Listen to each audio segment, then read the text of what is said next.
अच्छा बच्चे, starting with the name of Allah Almighty, and hello and Assalamu alaikum to all of you. So we completed our discussion regarding chapter number 9, that is your cost of capital, and we completed I think 11 numericals, and today we are going to start from problem number 12. Fine. If you have any ambiguity regarding the first 11 questions or the problems, or any ambiguity regarding the chapter number 9, that is your cost of capital, you may ask at WhatsApp group. Fine. So we are starting the problem solution from problem number 12. We are starting the numerical solution from problem number 12. Fine. So we have to discuss weighted average cost of capital. As long as the weighted average cost of capital we have discussed in the previous video, that it is basically the percentage of debt plus the percentage of equity, percentage of debt multiplied with the cost of debt plus the percentage of debt multiplied with the cost of debt. Fine. So in this particular problem they have given us certain things. First one is basically 30% as your debt you have to take in your capital structure, 10% as the preferred stock, and 60% of the capital structure will be maintained from the common stock. So 10, 30, 10 and 60, it will be equivalent to 100% cost of capital, sorry, capital structure. Fine. Then they are saying the cost of financing with retained earning 14%, यानी ये आपकी क्या आ गई, cost of क्या कहते हैं उसे, retain earning आपकी 14% आ गई. Debt will be taken as a common stock. ठीक हो गया. प्रेफर्ड स्टॉक के लिए 9% कह रहे हैं. ठीक हो गया. और डेट के लिए 11% कह रहे हैं, और कहते हैं weighted average cost of capital निकाल के दिखाएं. और फिर हम ये क्वेश्चन यहाँ पे इन्होंने हमें टैक्सेस के रेट्स दिए हैं. Another question that will come in your mind कि सर फिर why they have given you the tax. तो हमने डिस्कशन जब चैप्टर्स में की थी, हमने कहा था कि जब कॉस्ट ऑफ डेट निकालेंगे तो हमेशा आफ्टर टैक्स लेके उससे फिर हम परसेंटेज ऑफ डेट से मल्टीप्लाई करेंगे. फाइन. तो हमने यही लॉजिक और यही कहानी को दिमाग में रखना है कि percentage of tax will be deducted, और उसके बाद जो हमारे पास आएंगे वो after tax cost of debt होगी, और उससे हम उसकी वेट से मल्टीप्लाई करेंगे. फाइन. तो हम इसी प्रॉब्लम को डिस्कस करते हैं अब. ठीक हो गया. अब यहाँ पे हमारी जो डिस्कशन है, अगर आप देखें तो weighted average cost of capital, percentage of debt multiply after tax cost of date.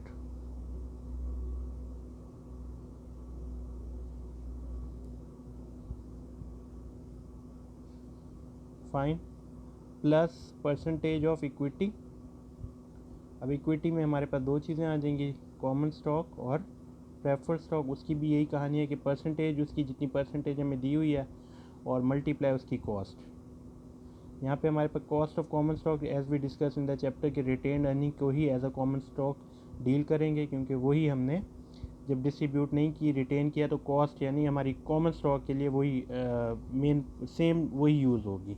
और प्रेफर्ड स्टॉक के लिए कॉस्ट भी हमें दी हुई है. अब हमारी सिंपल से कहानी शुरू होती है. प्रॉब्लम इसमें हमारे पास जो डिस्कशन है, अगर हम इसमें देखें तो हम ए पार्ट को सॉल्व करने वाले हैं. ठीक है. अब ए पार्ट को सॉल्व करने के लिए मैं यहाँ पे सिंपल सी कहानी लिखता हूँ, जो कि आपकी weightage average cost of capital निकालना है. आपने सेम मेथड से बाकी सॉल्व करना है. इसमें परसेंटेज ऑफ डेट आपको जो दी हुई है, अगर आप वहाँ पे देखें तो हमारे पास एक मिनट 30, हाँ, डेट आपको 30% लेना है. ठीक हो गया. उसके बाद कॉस्ट ऑफ डेट कितनी दी हुई है, 11% दी हुई है. ठीक हो गया. इसके बाद आपको जो टैक्स की परसेंटेज है 40% है. इसमें से हम 1 माइनस 40% टैक्स की परसेंटेज माइनस कर देंगे. ठीक हो गया. उसके बाद आपने प्लस कर लेना है. उसके बाद आपने क्या करना है, तो मैं कैमरे की सेटिंग के लिए भी अजाब में पड़ जाता हूँ. अच्छा, प्लस ये हमारे पास ये कहानी आ गई फॉर द डेट. अब आ जाते हैं percentage of common retained earning. Retained earning की परसेंटेज हमें कितनी दी हुई है, रिटेन अर्निंग की हमें परसेंटेज दी हुई है, कहाँ गई, हाँ, रिटेन अर्निंग की cost of debt 30%, prefer stock 10%. ठीक है. उसकी कॉस्ट कितनी दी हुई है, 9%. यहाँ पे 9% कर लेते हैं. Plus percentage of common stock या जो रिटेन अर्निंग है वो कितनी है, 60% हमारी कॉमन स्टॉक से आनी है. और उसकी कॉस्ट कितनी दी हुई है, 14%. ठीक हो गया। अब इसको आप सारा कैलकुलेट कर लें, मेरे पास आंसर लिखा हुआ है, तो आपके पास 11.28% आ जाएगा। तो ये आपका क्या आ गया, weightage average cost of capital है। ठीक हो गया। ये हमने क्वेश्चन नंबर इसका पार्ट ए सॉल्व किया। आपने इसी सेम मेथड से सेम परसेंटेजेस लगेंगे, सिर्फ यहाँ पे चेंज आएगी। ठीक है, यहाँ 40% की जगह 35 आ जाएगा, 25 आ जाएगा, and rest of the thing will B same. So you will get your answers. आपको आंसर सिर्फ बता देता हूँ, मेरे पास लिखे हुए हैं। ठीक है, तो बी का आंसर जो आपका निकलेगा डेट विल बी 11.45%। सी का आंसर जो निकलेगा वो डेट विल बी 11.78%। ठीक हो गया। अच्छा, उसके बाद वो पूछते हैं कि अगर आप describe the relationship between the changes in the rate of taxation and the weighted average cost of capital। तो अब आप देखते जाएं कि पहले जब 40% है तब आपका कॉस्ट ऑफ कैपिटल 11 आ रहा है। जैसे ही आपने टैक्सेशन 35% किया तो आपकी कॉस्ट में क्या हुआ, इंक्रीज़ आया, 28 से 45 पे चला गया। और जैसे ही फिर आपने उसे टैक्सेशन और कम किया, डेट वॉज 25%, तो आपका टैक्स ये रेट क्या आ गया, 11.7। तो हम सिंपल सी बात जो डी पार्ट में लिखेंगे कि as taxation in decreases weightage average cost of capital increases. ठीक हो गया। ये हमारा क्वेश्चन नंबर कौन सा है, 12 सॉल्व हो गया। ठीक हो गया। अब हम इसके बाद आते हैं प्रॉब्लम नंबर 13 पे। ठीक हो गया। अब problem number 13 as compare to problem number 12 बहुत ही आसान है। आपको यहाँ पे सिर्फ और सिर्फ कॉस्ट आपको वैसे ही दी हुई है। ठीक है, 3 कॉस्ट और इसमें आफ्टर टैक्स दी हुई है, यानी आपको बिफोर टैक्स की बाद उसकी टेंशन भी नहीं है कि सर हमने टैक्स रेट नहीं है हमारे पास और हम कैसे सॉल्व करेंगे। ठीक है, ये आपके पास दिया हुआ है। अब यहाँ पे कहानी जो आपने सिर्फ निकालनी है, आपको यहाँ पे होगा कि sir weightage average cost of capital तो ठीक है, हमें कॉस्ट तो दी हुई है, वेट्स क्या है। वेट्स निकालने का आपने सिंपल एक फार्मूला सिंपल आपने दिमाग में रखना है, जो मैं आपको बता देता हूँ। आप जब इन तमाम चीज़ों को प्लस करेंगे, 7 लाख प्लस 550, 7 लाख 50, 7 लाख 50 एंड 650, 50 यहाँ पे 8 and it will be equal to 14 lakh. ठीक हो गया। मैं यहाँ पे यहीं पे ही लिख देता हूँ 14 लाख, बल्कि इसे सॉल्व ही कर लेते हैं ताकि बच्चों को कहीं भी गुटी ना हो जाए। ठीक है, अब मेरे लिए problem weightage average cost of capital निकालना है। प्रॉब्लम नंबर ये है हमारा, प्रॉब्लम नंबर 13। ठीक है बेटा, weightage average cost of capital निकालना है, फाइन, सही है। ठीक है, इसके लिए हमें 2 चीज़ें चाहिए होती हैं, percentages and cost. The cost of all the things are present here, cost of long term debts, cost of preferred stock, cost of common stock, ये कॉस्ट तो हमारे पास है। वेट्स कैसे निकालेंगे, तो वेट्स निकालने का सिंपल सी कहानी है। हमारे पास 7 लाख हमारे पास किसकी दी हुई है, डेट की दी हुई है। प्रेफर्ड स्टॉक की कितनी दी हुई है, 50,000 दी हुई है। कॉमन स्टॉक की हमारे पास कितनी दी हुई है, 6,50,000 दी हुई है। Then you have to add all the particular things, debt is 14 lakh. अब 14 लाख आपका निकल गया। अब सर वेट्स कैसे निकालने हैं, सिंपल सी कहानी है कि 7 लाख डिवाइडेड बाई 40, 7 लाख 14 लाख का कितने परसेंट है, तो साफ नज़र आ रहा है कि डेट इज़ योर 50%। ठीक हो गया। तो आपकी वेट्स निकल है, ये आपके वेट्स आ रहे हैं 50% वेट। उसके बाद आपके पास जो अब ये 50,000 14 लाख का कितने परसेंट है, आप कैलकुलेटर पे करें, 50,000 डिवाइडेड बाय 14 लाख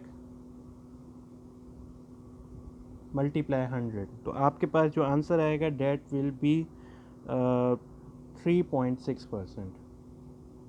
ठीक हो गया। उसके बाद आप ये यहाँ पे मैं लिख देता हूँ 3.6% आपका ये आ जाएगा। उसके बाद आप अगर देखें 6,50,000 डिवाइडेड बाई 14 लाख आप करेंगे, इसका वेट जो आपके कॉमन स्टॉक का वेट आएगा डेट विल बी 4.46 आ रहा है मेरे पास। तो खैर इसे तमाम को प्लस करेंगे, बल्कि 46.4 आ रहा है, सही आ गया 46.4, fine, 46.4 and that will be this particular 3.6 that will make 50। तो ये हमारे पास 100% वेट्स ऑफ कॉस्ट आपका जो है ना क्या कहते हैं उसे, कॉस्ट ऑफ कैपिटल स्ट्रक्चर आपका कंप्लीट होता है। 50% आपके कैपिटल में डेट पार्ट आ गया, 3.6 आपका प्रेफर्ड स्टॉक, कॉमन स्टॉक का 46.4। The rest sum of these thing will be equal to 100%। इसी के साथ अगर हमने वेटेज एवरेज निकालना है, इसी के साथ इसके कॉस्ट को मल्टीप्लाई करते हैं। पहली कॉस्ट हमारे पास कितनी दी हुई है, आपको नज़र आ रहा होगा कैमरे में, 5.3%। ठीक है, उसके बाद आपको कितना है 12%, उसके बाद आपको कितना है 16%। ठीक है, आपने ये तमाम चीज़ें ऐड की, करते गए, इसको इससे मल्टीप्लाई किया प्लस, इसको इससे मल्टीप्लाई किया प्लस, इसको इससे मल्टीप्लाई किया प्लस। ठीक है, जब आपने सारे आंसर्स निकाले तो आपका जो आंसर आएगा ना weightage average cost of capital का, वो आएगा 10.506%। ठीक है, अब मैं ये weightage average cost of capital आ गया। अब मैंने बात जो आपको समझानी है ना वो ज़रा समझ लें, मेरी छोटी सी बात कुछ यूँ है कि हम इसे यूँ हॉरिजेंटली लिखें या क्या कहते हैं, इसे वर्टिकली लिख लें या हॉरिजेंटली यूँ करके लिख लें कि weights multiply cost plus weights multiply cost plus weight multiply, तो इस तरह लिख लें या वैसे लिख लें तो आपका weightage average cost of capital जो आ रहा है डेट इज़ 10.506%।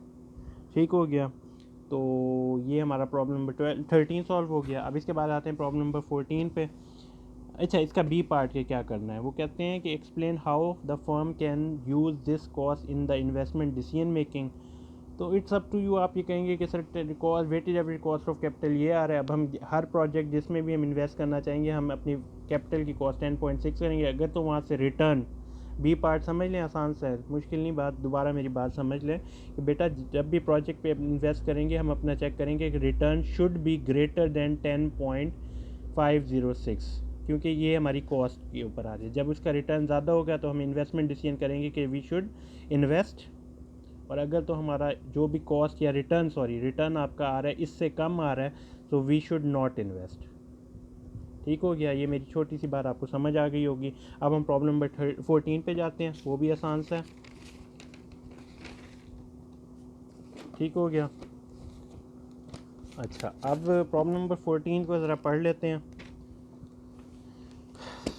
प्रॉब्लम नंबर 14 में सेम कहानी, you have the cost available, और मज़े की बात वही कि आफ्टर टैक्स कॉस्ट अवेलेबल है, ये सारी आपके पास कॉस्ट हैं। ठीक है, अच्छी बात हो गई।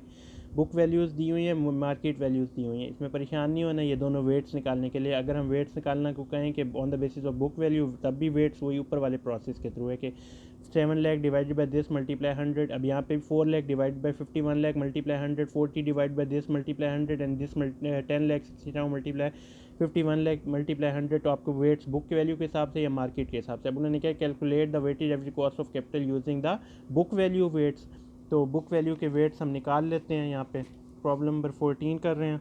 ठीक है, बट आसान सा क्वेश्चन है। ठीक हो गया, अच्छा अब हम यहाँ पे जब हम क्वेश्चन सॉल्व करते हैं, प्रॉब्लम नंबर हमारा कौन सा है 14, इसके अंदर आपने एक बात जहन में रखनी है कि जो चीज़ पूछी जाए, ए पार्ट में बुक वैल्यू पूछ रहे हैं तो आपसे बुक वैल्यू के वेट्स निकाल रहे हैं। ठीक है, बुक वैल्यू हमारे पास डेट आ गया, हमारे पास प्रेफर्ड स्टॉक आ गया, हमारे पास कॉमन स्टॉक आ गया। अब यहाँ पे 40 लाख। ठीक हो गया, तो मेरा ध्यान ना कैमरे से हट जाता है। 40,000, ठीक है, एंड देन 10 लाख 60,000, फाइन। अच्छा, इसका बन गया 51 लाख। ठीक हो गया, अब वेट्स निकालने हैं।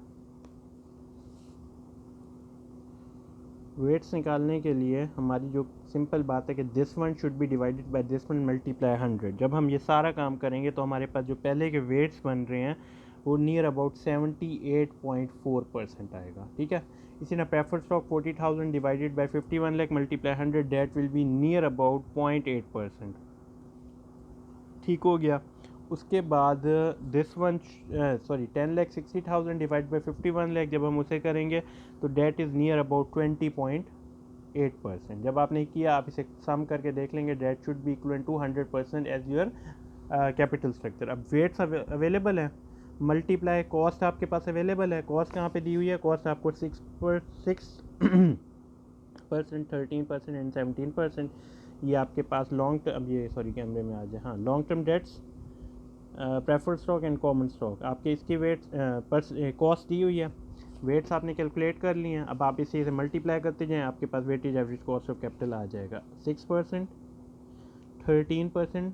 And let me remind you, there is no need to shy, आप सारे अब माशाल्लाह बड़े हो, आपने जो बात पूछनी है ना कैजुअली और फ्रीक्वेंट, आप मुझसे क्या कहना चाहिए, without any hesitation you may ask that question at WhatsApp group, ठीक है। तो जो बात नहीं समझ आ रही है तो वो आप मुझसे लाजमी पूछ लिया करें। अच्छा, अब ये जब आप सारा वेट्स को, इसका आंसर जो भी आएगा दिस वन, फिर जो भी इसका आंसर आएगा दिस वन, एंड जो भी आंसर इसका आएगा इसको इससे मल्टीप्लाई करने के बाद जो उन तमाम वेट्स को when you will add up that will be 8.344%। ठीक हो गया। ये तो हमारे पास बुक वैल्यू के हिसाब से आ गया। अब हम कहते हैं नहीं सर, हमने मार्केट वैल्यू के हिसाब से करना है। Debt is I think the requirement number B, ठीक है। रिक्वायरमेंट नंबर बी में देखें, वो कहते हैं calculate the weightage average cost of capital on the basis of your market weights. तो मार्केट वेट्स में सेम कहानी है, डेट की, प्रेफर्ड स्टॉक की एंड कॉमन स्टॉक की। ठीक हो गया। अब हमारे पास यहाँ पे देख लेते हैं, एक मिनट कितना आ रहा है, 3,30,000। एक मिनट मैं यहाँ पे ना सिर्फ लिख लेता हूँ। अच्छा, आप में से कोई मुझे सजेस्ट करना चाहे कि सर मैं वीडियो क्वालिटी कैसे बेहतर की जा सकती है, या फिर आपको ये लगे कि सर कैमरे को कैसे बेहतर बनाया जा सकता है, तो आप वो सजेशंस भी मुझे दे सकते हैं, ठीक है। और बस कोई बात जहन में आए तो वो पूछ लिया करो, ठीक है। अच्छा, अब ये हमने लिख लिया। अब इसका जो सम दिया हुआ है दैट इज़ योर 69 लाख, ये 69 lakh. Now what we have to do, we have to find the weights, ठीक है। इसी तरह वेट्स कैलकुलेट करते हैं। This one should be divided by 69 lakh and multiply 100, that will give you a weight of 55.7%। ठीक हो गया। 60,000 divided by 69 lakh multiply 100, that will be near about 0.9%। Fine। 30 lakh divided by 69 lakh, that will be equivalent to near about 43.5%। ठीक हो गया। The sum of it will should be equal to 100%। Weights हमारे पास दिए हुए हैं, cost हमारे पास same cost रहेगी, ठीक है। कॉस्ट में कोई फ़र्क नहीं आएगा। तो हमें क्या करना है, you just have to multiply it with cost, that is your 6% and that is 13% and that is 17%। यहाँ पे भी प्लस, यहाँ पे भी प्लस। इसका जो भी आंसर आए, what ever the answer you will gate, इसका भी जो भी आंसर आए एंड इसका आंसर भी जो मर्जी आ जाए, ठीक है। All the answers must be added and the rest of the the end result of your question will be 10.854%। ठीक है, मैंने आंसर्स अपने पास सारे लिख लिए ताकि मुझे बार बार कैलकुलेटर यूज़ ना करना पड़े। ठीक हो गया। अब ये हमने अपने weightage average cost of capital ये भी निकाल लिया और weightage average cost of capital हमने ये भी कैलकुलेट कर लिया। ठीक हो गया। अब now what we have to do, C part देखते हैं। वो कहते हैं कि compare the answer obtain in part and explain the differences. तो हम बस सिंपल सी बात कहते हैं कि sir on the basis of book value the cost will be low and on the basis of market value the cost will be high. तो बस ये सी पार्ट ये कि ऑन द बेसिस, यार वो एक्चुअली एक और बात है आपसे कहूँ कि when I was using the white papers वो कुछ ज़्यादा ही फॉर्मल हो जाता था और बड़ा तंग होता था मैं। तो रजिस्टर में अच्छी बात है कि बस साथ साथ मैं पेज फोल्ड करता जाऊँ और करता जाऊँ। ठीक है। On the basis of book value cost is 8.344। On the basis of market value your answer is 10.84, so the cost will decrease on book value। ठीक है, बस ये आपका आंसर है। ठीक हो गया। That is your 14 part. अब 15 के ऊपर आते हैं। 15, 16, 17। अच्छा, मैं ये सिर्फ बता दूं कि that can be the part of your papers, ठीक है। मुश्किल सवाल दूंगा, ठीक है। मुझसे कोई अच्छी बात एक्सपेक्ट ना किया करो, ये बात मैं पहले ही कहता रहता हूँ। ठीक हो गया। वेट्स बेटा हमें दिए हुए हैं, कोई परेशानी नहीं है। प्रॉब्लम नंबर 15 हम कर रहे हैं। ठीक हो गया। 15 लिख लेते हैं। वेट्स हमारे पास 30, 15, 55 दिए हुए हैं, कोई मसला नहीं है। कॉस्ट ऑफ डेट, अच्छा cost of debt is estimated 7.2 and the cost of preferred stock is estimated 13.5 and the cost of retained earning, अब रिटेन अर्निंग हमारे लिए कॉमन स्टॉक के लिए यूज़ हो जाएगा, debt is 16 point and cost of new common stock. अच्छा, यहाँ पे न्यू कॉमन स्टॉक की बात क्या है कि ये रिटेन नहीं किए गए, ये नए कॉमन स्टॉक की कॉस्ट अलहदा बात कर रहे हैं, तो वो 18% आ रहा है। All of them are after tax, तो टैक्स निकालने की ज़रूरत नहीं है, आफ्टर टैक्स दिए हुए हैं, तो nothing to be worry about.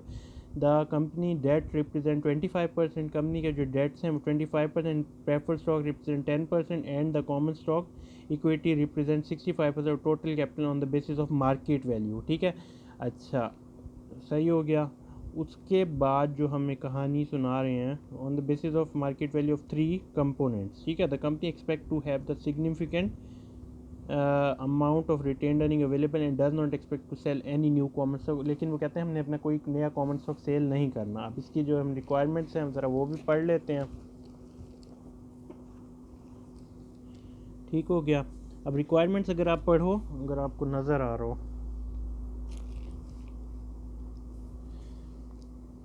ठीक है, मेरे पास जो आ रहा है, एक मिनट।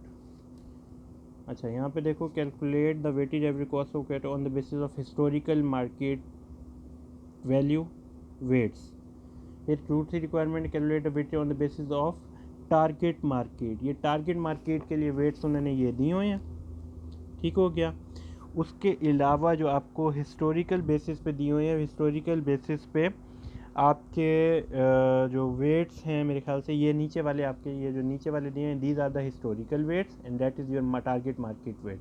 तो वेट्स दो दे दिए हैं, एक ये दे दिए, एक ये दे दिए। कॉस्ट आपको 7.2, 13.5 एंड 16 दे दिया। कोई टेंशन नहीं है, सिंपलेस्ट क्वेश्चन है and you have to solve it in the frequent way. Simple ही आप पहले यहाँ पे लिख लेते हैं। पहले उन्होंने कौन सा कहा है आपको, on the basis of historical market. Requirement number A is to calculate on the basis of historical basis. तो historical के weights ले लेते हैं। We have to calculate the, एक मिनट में कैमरा ज़रा फोल्ड करो। ठीक हो गया। अच्छा, उसके बाद हम हमारे पास weightage average cost of capital निकालना है। वेट्स हिस्टोरिकल वेट्स, ठीक हो गया। हिस्टोरिकल वेट्स निकालना है। हिस्टोरिकल वेट्स हमारे पास जो दिए हुए हैं, 25% आपको दिया हुआ है डेट का, 10% प्रेफर्ड का and 65% you have for the common stock. ठीक हो गया, बस कोई टेंशन ही नहीं है।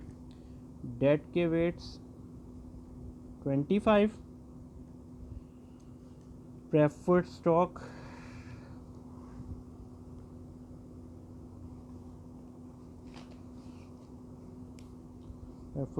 का दिया हुआ है 10% एंड कॉमन स्टॉक 65%। ठीक हो गया। Debt will be equal to 100%। ठीक है, मल्टीप्लाई। कॉस्ट कितनी दी हुई है, कॉस्ट ऑफ डेट 7.2% दी हुई है।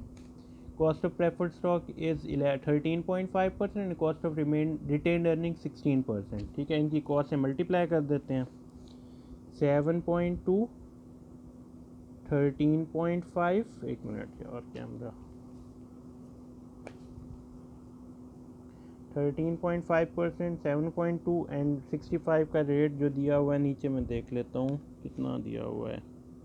Retained earning is estimated to be 16%। ठीक हो गया।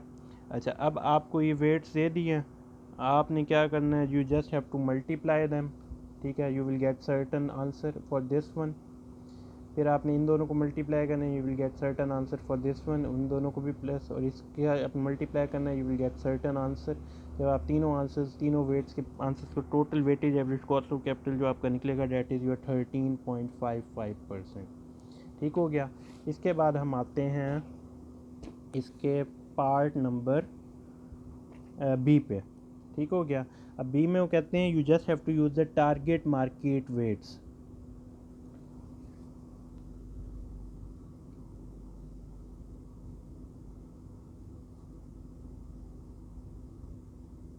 ठीक है, टारगेट मार्केट वेट्स पे आते हैं। तो जो पहला वेट हमारे पास दिया हुआ है, for the debt, then we have preferred stock, then we have common stock. तो टारगेट मार्केट पे जो preferred stock 30%, 15% and 55%, the sum of all these thing will be equal to 100%। 13, 15 and 55, 13, 15 and 55%, गलत हो गया, 13 नहीं है, 30 है। डेट इज़ 30%, ठीक है, डेट इज़ 15%, डेट इज़ 55%। ये बेटा वेट्स आपके पास आ गए। कॉस्ट आपकी सेम यूज़ होगी। ठीक है, इसमें कोई टेंशन नहीं है। 17.2, 13 जो है ना 5 एंड 16%। ठीक है, मैं यहाँ पे सिंपली क्या करता हूँ, मुझे ना पहला सेटअप सही है, ये मैंने ना स्टैंड दूसरा लिया, लेकिन ये सही नहीं है, मुझे बार बार इसे मूव हो रहा है, कैमरा मूव करता है, उसमें पहले वाले में नहीं मूव करता था। खैर, ये आपने इसे मल्टीप्लाई किया, you will get certain answer for this one, you will get certain answer for this one and you will get certain answer for this one. वो आप कैलकुलेट कर लेना, जो आपका एंड रिजल्ट या एंड आंसर आएगा that is equal to 12.985%। अब आप ये देखा है कि on the basis of historical weights आपकी कॉस्ट ज़्यादा थी, but on the basis of target market wait आपकी कॉस्ट कम हो गई। सी पार्ट में उन्होंने यही कहा, you just have to compare them. अब मैं आपको सी पार्ट दिखा देता हूँ। सी पार्ट में क्या कहते हैं, compare the answers obtained in part A and B to and explain the difference. तो आपने सिंपली ये लिखना है कि sir on the basis of historical data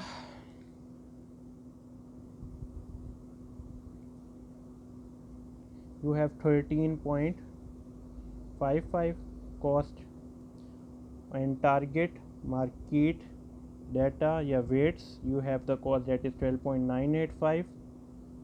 ठीक हो गया। अब ये करने के बाद इन दो आपने सिंपल ये बताएं कि टारगेट मार्केट वेट्स में हमारी कॉस्ट क्या पड़ती है, हमें कम करती है, तो we should go with the weights of your target market weights. तो ये आपका सी पार्ट हो गया। अब हमने ये 15 प्रॉब्लम नंबर 15 ये कर लिया, ठीक हो गया। अब हमारा प्रॉब्लम नंबर 16, अच्छा प्रॉब्लम नंबर 16 के लिए मैं दोबारा एक और पार्ट बनाता हूँ बेटा, ये क्योंकि वीडियो बड़ी हो रही है और ये फिर अपलोडिंग पे प्रॉब्लम होती है। सो अब अगली वीडियो में आपसे मिलता हूँ, ठीक है, ओके, टिल देन अल्लाह हाफिज़।